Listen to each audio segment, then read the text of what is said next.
If you've ever read the first book in that series, you know that the learning curve is quite steep. And what I mean by this is you're just dropped into the world right away, and it's almost as if you have to catch up to what's on the page. And I've seen reviews for this where some readers felt it was a little too steep and they were confused until they were, a bit farther on in the story. But that is a series that's meant for adults, so it is appropriate to have a little bit more of a steep learning curve there. Welcome to the Fiction Writing Made Easy podcast. My name is Savannah Gilbo, and I'm here to help you write a story that works. I want to prove to you that writing a novel doesn't have to be overwhelming. So each week, I'll bring you a brand new episode with simple, actionable, and step-by-step strategies that you can implement in your writing right away. So whether you're brand new to writing or more of a seasoned author looking to improve your craft, this podcast is for you. So pick up a pen and let's get started. In today's episode, I'm going to share 5 tips that will help you create a believable, 3-dimensional story world. So if you're writing science fiction or fantasy, or if you've ever felt overwhelmed by all things world building, then this episode is for you. Now, I wanted to record this episode for a few different reasons. First, I could talk about world building all day. It's so much fun, and it's one of my favorite things about writing science fiction and fantasy. Second, these 5 tips are things I wish I knew before I started the world building for my own story. And finally, so many of you have asked for an episode about world building because I know many of you are writing science fiction or fantasy. So I'm very excited to dig in, but before we go there, I wanted to let you know that my Notes to Novel course is officially open for enrollment right now. So Notes to Novel is my self-paced online course that will teach you how to confidently write the first draft of a story you feel proud of. And in this course, I've taken everything I've learned from coaching hundreds of authors across all genres, and I've channeled it into a comprehensive step-by-step implementation program that not only teaches you the high-level theory behind writing a story that works, but how to execute what you're learning too. Now, the enrollment period is going to close on Wednesday, July 28th at 11:59 Pacific Time. So if you've been waiting for an online course that meets you where you're at, gives you a community of like-minded writers to share the experience with, and lets you write your novel in real time as you learn, then head over to notesToNovel.com to learn more or to enroll. I'll put that link in the show notes, but one more time, it's notesToNovel.com, and you can head over there to learn more or to enroll in the Notes to Novel program. Okay, so now let's dive into my top 5 world-building tips for science fiction and fantasy writers.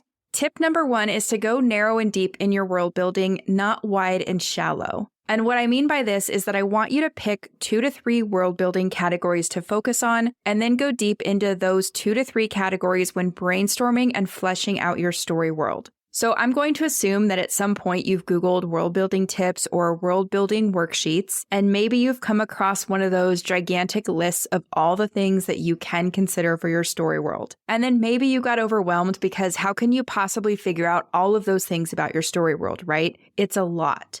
But here's the thing. You don't have to have everything about your story world figured out to make your world feel immersive. Instead, if you pick 2 to 3 key areas of your story world that will be relevant to your plot and your characters and the central conflict, and then if you flesh out those key areas from there, your world will appear to be fully fleshed out and it's going to feel immersive for readers. So as an example of what I mean by this, let's think about a story like The Name of the Wind by Patrick Rothfuss.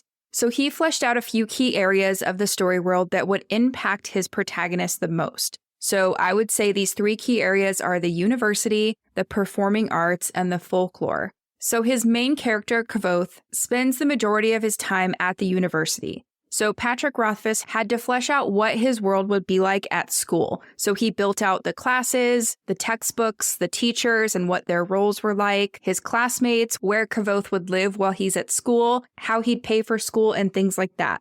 He also fleshed out the cultural significance of the performing arts. So Kvothe plays the lute and he comes from a band of troubadours. He also loves going to this place called the Aeolian, and eventually he gets his performer's pin there, which is significant to the story. And not only that, but the girl that he has feelings for, Denna, she's also a performer and she hangs out at the Aeolian too. So this setting and this bit of cultural development brings those 2 characters together and it creates some conflict and a handful of other things. So it's really significant to the story. The third thing I think about is all of the folklore in this story. So there are a lot of stories and legends about the Chandrian and things like the story of stealing the moon or stories about the creation wars and things like that.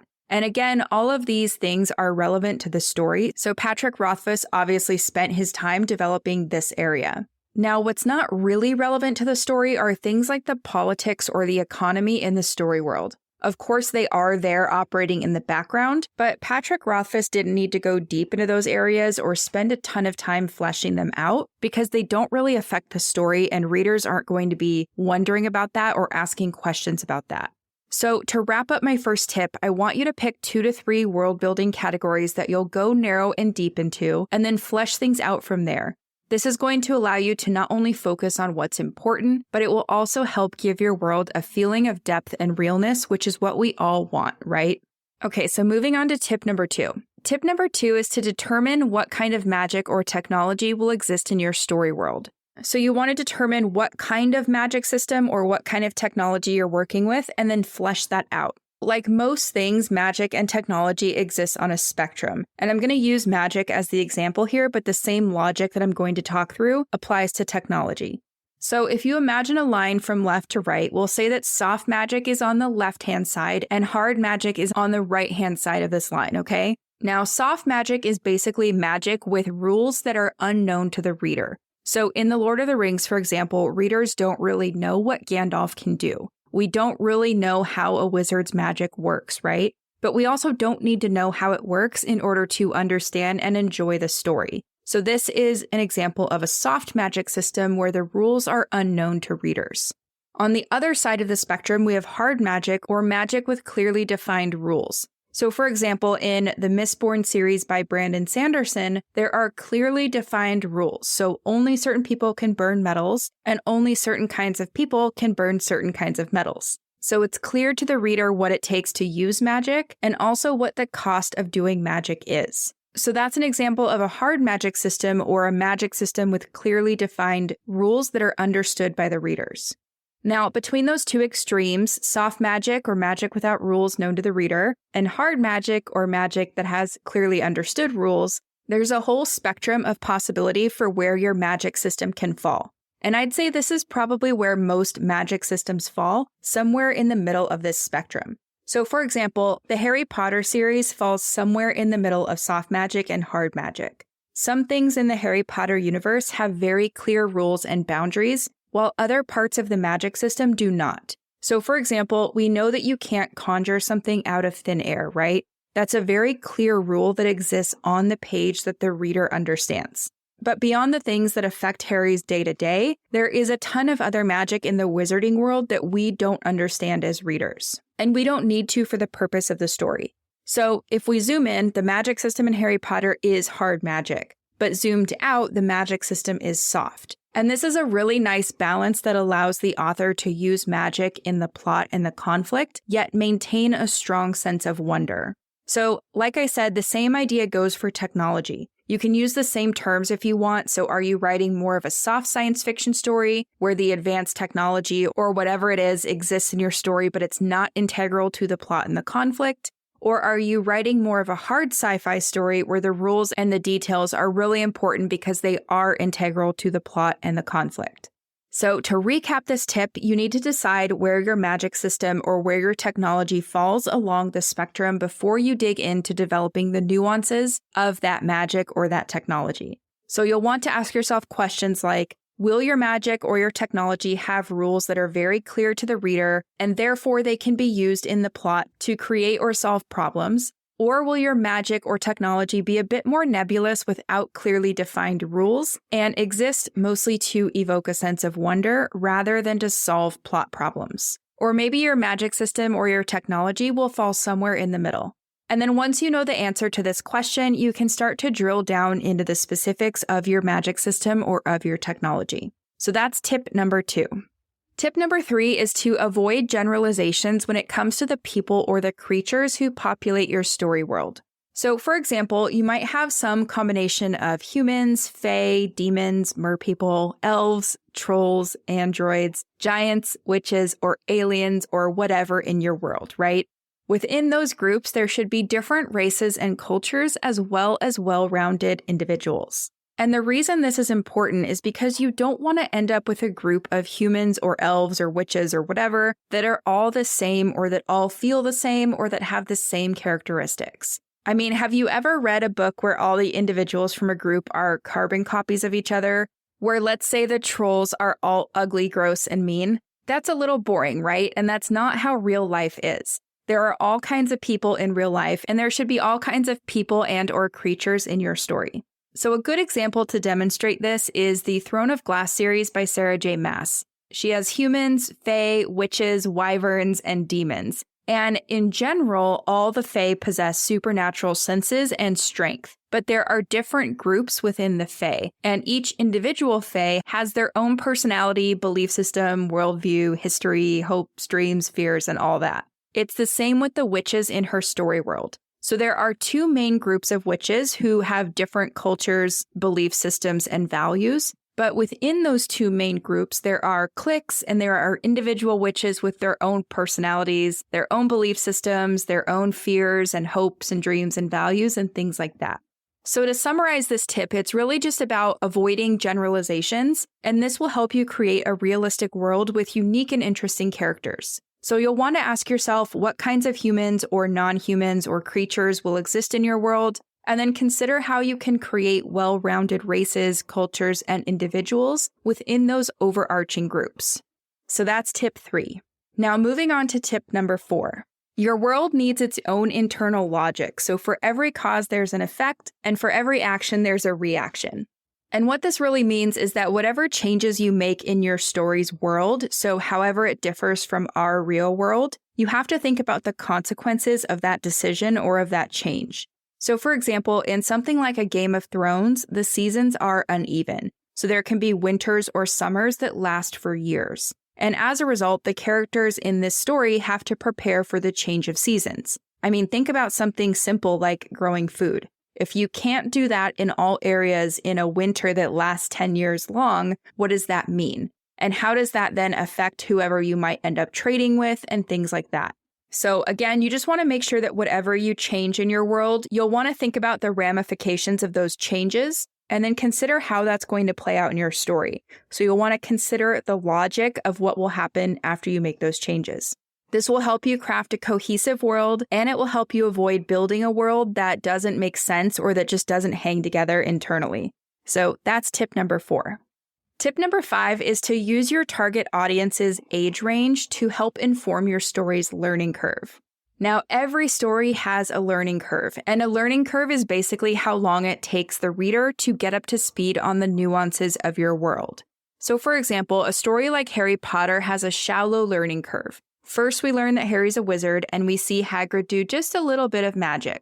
Then we go to Diagon Alley, where we're introduced to one new thing at a time, so we're not overwhelmed. And then once we get to Hogwarts, Harry and the reader learn a new type of spell or magic or something to do with a world every few pages. So J.K. Rowling doesn't just dump everything on readers at once. And part of that is because Harry Potter and the Sorcerer's Stone is a book that's meant for middle grade readers. So imagine if you dumped a whole bunch of world building information on a 10-year-old, that probably would feel super challenging and it would easily overwhelm them. Now we can contrast this with something like the Crescent City books by Sarah J. Maas. If you've ever read the first book in that series, you know that the learning curve is quite steep. And what I mean by this is you're just dropped into the world right away, and it's almost as if you have to catch up to what's on the page. And I've seen reviews for this where some readers felt it was a little too steep and they were confused until they were, a bit farther on in the story. But that is a series that's meant for adults, so it is appropriate to have a little bit more of a steep learning curve there. So my point here is that you need to consider your reader and the effect you want to have on them. Books that are targeted at a younger audience will want to have more of a shallow learning curve than books that are targeted at adult readers. You can also think about this in terms of a series. So books that are further along in a series can have a steeper learning curve because the reader has already been immersed in the world for at least 1 or maybe 2 books. So for example, by the time readers get to Harry Potter and the Goblet of Fire, J.K. Rowling can introduce a bunch of new things because the reader is more familiar with the wizarding world than they were in book 1. So it's all familiar and they're ready to absorb new information. So hopefully that makes sense. I know it can be kind of a nebulous thing to think about, but if you consider some of your favorite books, you'll probably be able to see what I mean by a learning curve. So that's tip number 5, and that wraps up my top 5 tips for creating a believable 3-dimensional world for your science fiction or fantasy story. Now, before I let you go, we'll do a quick recap of those 5 tips. So tip number 1 is to pick 2 to 3 world building categories and then go deep into those. So you want to keep your world building narrow and deep versus wide and shallow. You don't have to know all the things there is to know in order to create an immersive experience for your readers. Tip number 2 is if you plan to have magic or technology in your story, you will want to figure out what kind of magic system or what kind of technology are you working with. So will your magic or technology have clear rules, or will it be a little bit more nebulous, or will your magic or technology fall somewhere in between?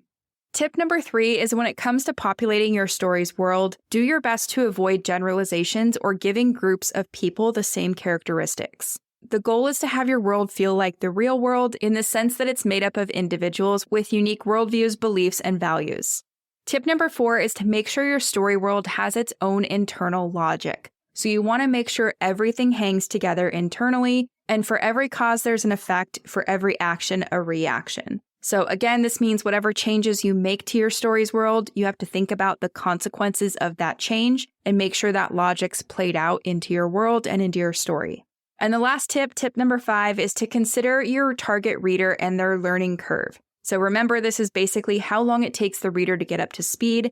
If you're writing for middle grade readers, you probably want to have a really shallow learning curve. If you're writing for adults, you can go a little bit steeper. And then young adult readers would fit somewhere in the middle of that.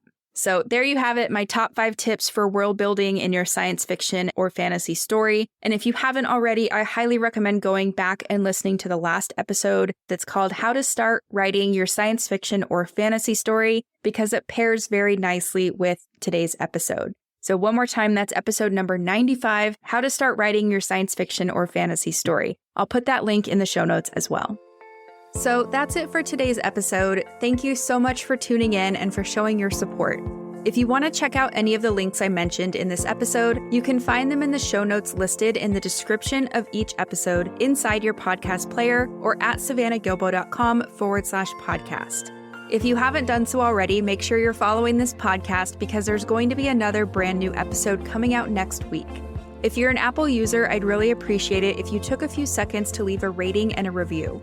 Your ratings and reviews tell Apple that this is a podcast that's worth listening to.